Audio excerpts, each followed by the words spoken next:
Hello, Jim Howard here in Fort Worth, Texas.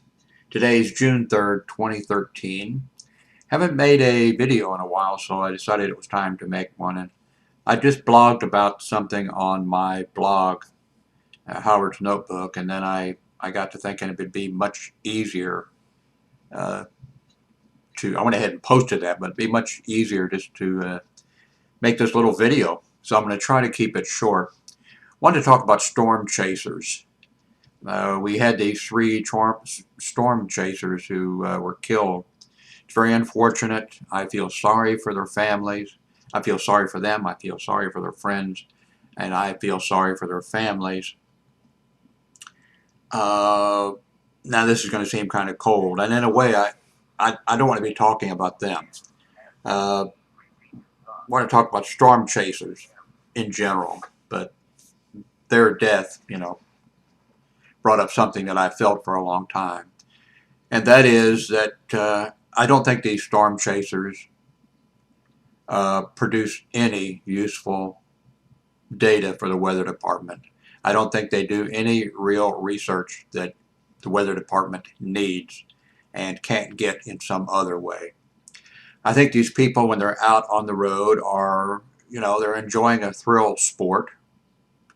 They're self-promoting themselves. They have websites. They have pictures they want to sell. They have videos that they want to sell. They want to get their names out and be known.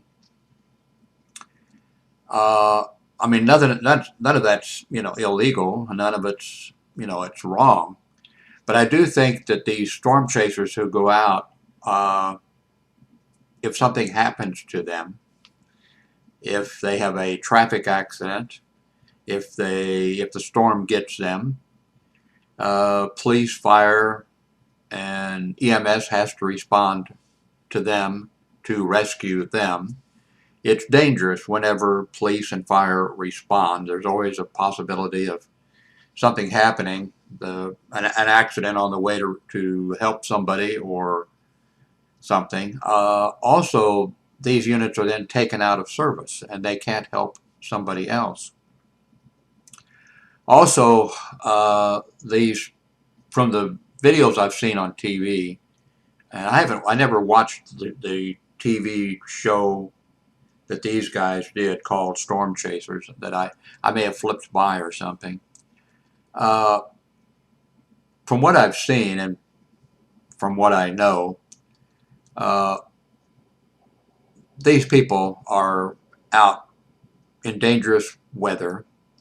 It's not just a tornado getting them. It's not just a wind getting them. It's flash floods, and they're out on the road in very poor visibility. And they're out on the road in this poor visibility when uh, people are telling them, well, not they're telling everybody, the public, stay at home, don't get out unless you have to because it's dangerous. And these people are out driving. I think they're out driving too fast. I think they're violating traffic, codes, making U-turns when they shouldn't make U-turns, and just doing all types of things in order to get this, to get this video. And because I think somehow they think they're authorized, to do that kind of thing. Why don't they get tickets? The police are busy. I mean, if you're under a tornado warning or a tornado forecast or a severe thunderstorm warning or something like that, the police officer isn't gonna. He's got things he needs to be out doing, and he's not going to be wanting to give a ticket to somebody who was driving too fast or careless driving because person couldn't see or something. Uh, the other thing is when these people are out. I mean, there's some people that the weather's bad and they need to get home or get to work. There, maybe they work at a hospital and they have to be at the hospital, and they're driving to work to get there. And these people are out driving around chasing a storm. Uh, and it's not just people like this, but I tuned in the other day and I forget, I don't think it was the night that this happened, but it was one of these just within the last few days. I tuned into an Oklahoma, I'm in Fort Worth, Texas, by the way. I tuned into a AM station in Oklahoma City when they were having this storm bad weather.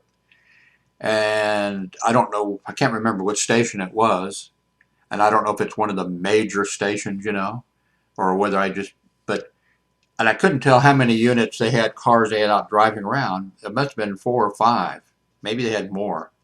It was just kind of confusing. And these people were out driving around and they were reporting back, they were yelling and screaming actually. Oh, but heavy rain here. We have heavy rain at such and such a street and such a street. Heavy rain. And the other person, somebody else said, okay, we're switching to so and so now. And, oh, it's raining hard here and it's dark. Oh, it's really dark. You can't hardly see it all. And then they switch to somebody else. Wind is blowing here and it's really dark, and they're just yelling and screaming. No useful weather information being given. Nothing that the weather department couldn't get from their Doppler radar and from other sources.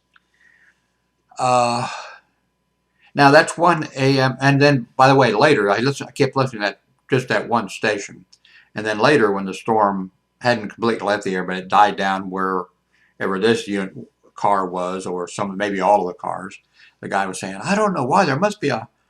He says people are being told to stay at home because warnings of flash flood for one reason, and there's all these cars. Must be 100 cars out here driving around. He said, "I don't know why all these people don't stay at home." Okay, how many AM radio stations are there in the Oklahoma City area? Not just in Oklahoma City, but the surrounding area. How many AM stations do you think there are? How many of those stations do you think had units out driving around? Uh, how many FM stations? Probably fewer of them had cars out driving around, if any. They might have been linked from an AM station. How many TV stations do you think had out reporters and weather observers out driving, or driving around? There's your 100 cars and vehicles out there. Uh, Now let me say I'm not an expert on weather. Let me quickly though give you a little perspective from where I'm coming from. Uh, when I was a teenager, and that's a long time ago, I'm 73 years old. I was When I was in high school, instead of doing my high school stuff, I was doing civil defense. I belonged to the Kansas City, Missouri Civil Defense. I was in the Ground Observer Corps. We watched for Russian aircraft bombers, and this was in Kansas City, Missouri. If we'd have seen a Russian bomber by that time, it'd been kind of too late. The Air Force did away with the uh, Ground Observer Corps, so we were told that that we were trained as the first weather observers in the Kansas City area. I find that hard to believe. I think they must have been, but some trained observers before that, surely, because this would be like 1950s. But we were trained as weather observers by the weather department, and then we went out to our post. It was on top of the Army Records Center, up on top of the building. When we were in the Ground Observer Corps, they had this up on the roof, so we'd watch for storms. Later, I became an amateur radio operator, and they have a program where amateur radio operators all over the United States are trained and watch for storms and report out. They don't drive around so much now. They may drive to a fixed point and be there, and then if the storm totally moved away, they might drive over to someplace else. But they don't go out driving around chasing the storm. You report basically from where you are, and give the Weather Bureau information that they request. You report it on the ham radio to the net, and then the net reports it to the Weather Bureau. The Weather Bureau contacts the net and says, could you get us some information about, Also, for a while, I was a volunteer firefighter in a small community. Well, actually, I went through the training and finished the training, and then I left because I was in a police program at the time. Um, what happened there was the fire department found out that I was a police officer, and I got called in and said, hey, we found out you're a police officer. You can't be a police officer and a firefighter. And I said, by that time I'd figured out being a firefighter was dirty, hard work. and driving around in my patrol car was much nicer. And I really didn't want to be a firefighter, anymore. But I still screwed with them a little bit. They said, well, you can't be a police officer and a firefighter both. And I said, why not?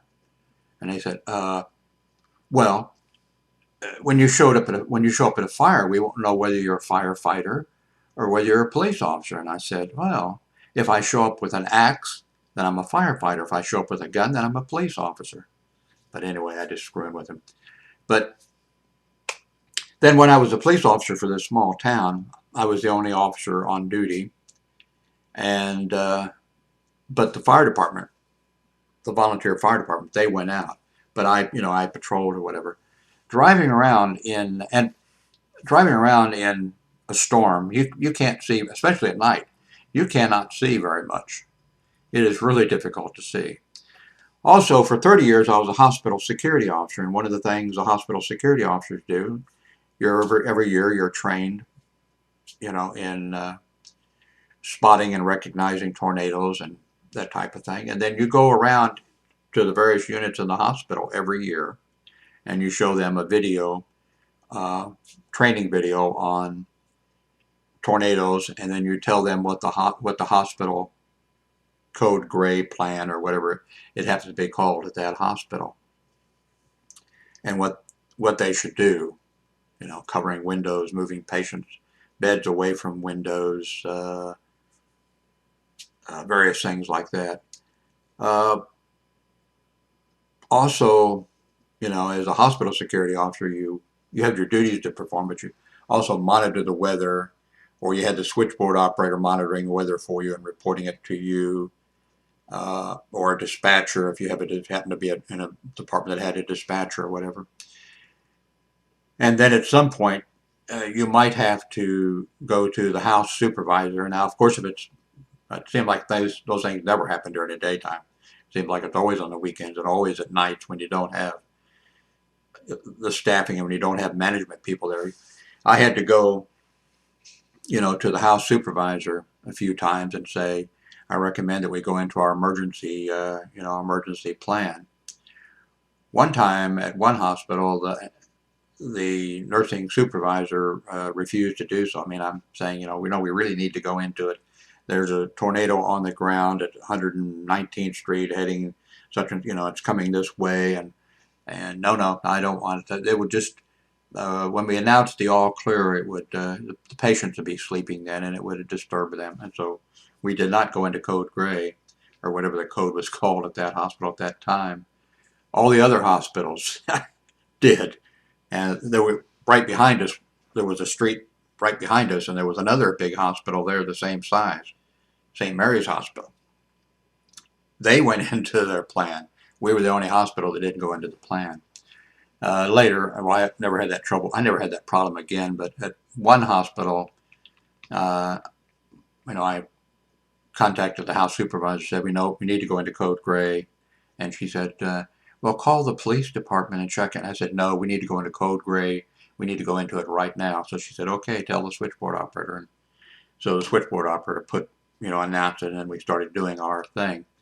It turned out that I thought that a tornado had hit.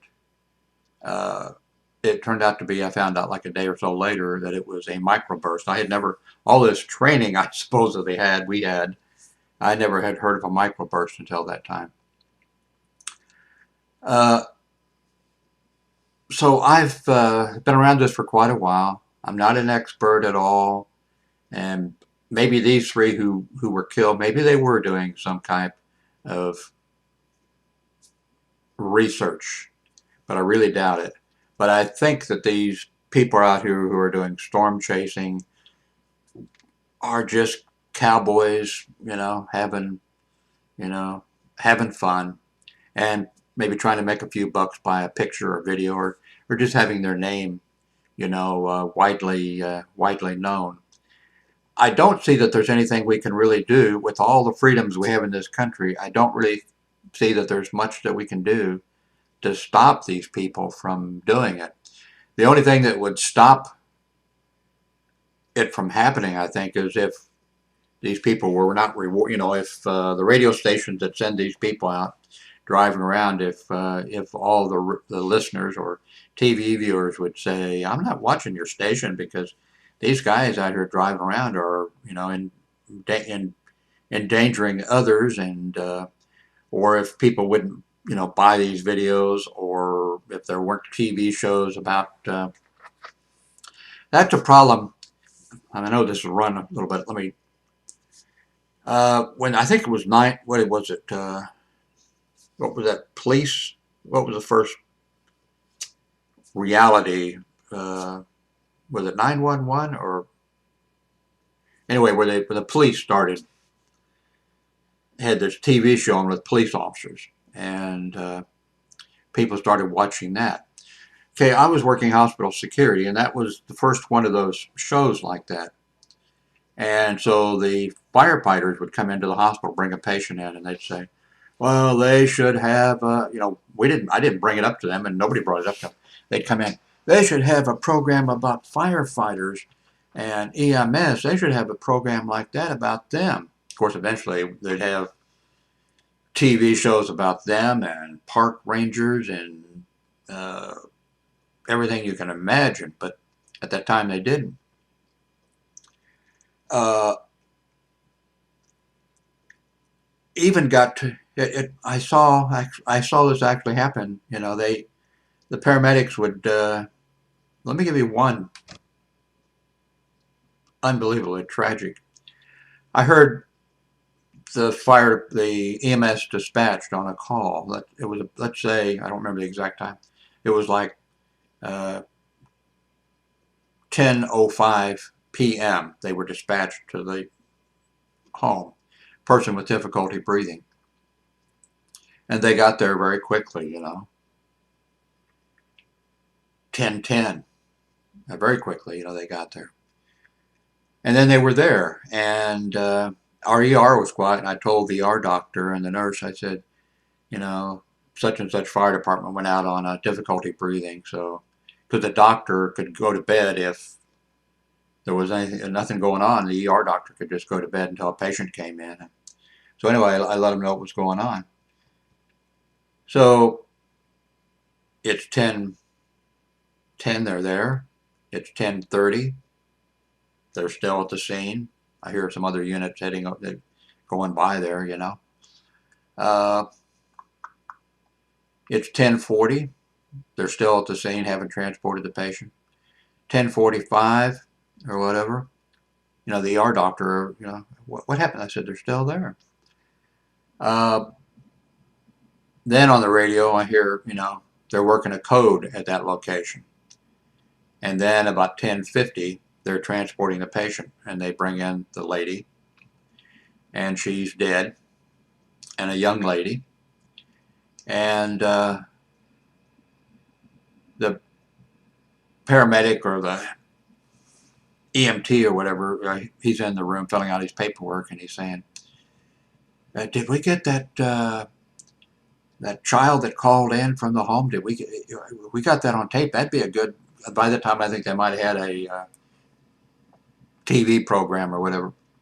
That'd be a good thing for 911 for that show or whatever. That kid calling in on that or whatever. And also, I saw him bring in patients that were just, you know, dead. I'd be standing there and they'd come by and be working. I have a pacemaker, and it came in one time. "Oh, doctor, I got a rhythm on this patient." The doctor hooked up or looked at the patient or whatever and said, "No, that's a pacemaker pacing. There's no, the heart's not beating at all." They, I think they bring in one like that and they write on the blackboard in there, X number of saves. When they did do CPR on these people who they shouldn't be doing CPR on, quite often these people would end up going to the intensive care unit. They were dead. I mean, that was, they were dead. Uh, this call they went on the lady with the little kid who called 911 to save his mother. When they arrived, she was up walking around. She had asthma, bronchitis, and they farted around there. And then they wanted their call to be on 9/11 or 911 or whatever. I don't know what the shows are. I never watched them. Um, got sidetracked, I think, somehow. Oh, these people. A lot of these people are looking for this type of thing. What we need is people to stop watching some of this crap and stop buying some of this crap, and it isn't going to happen. Americans have a love affair with this type of stuff, so and I don't see there's much we can do, to stop it. I think the only thing that would stop it would be Americans, saying I'm not going to watch your TV station, not going to listen to your radio station if you have these clowns out driving around in bad weather. Here we had 3 deaths. There's going to be others. There's going to be storm chasers who are out that plow into a school bus filled with children or something. Uh, anyway, that's my take on the whole matter. Thanks for watching.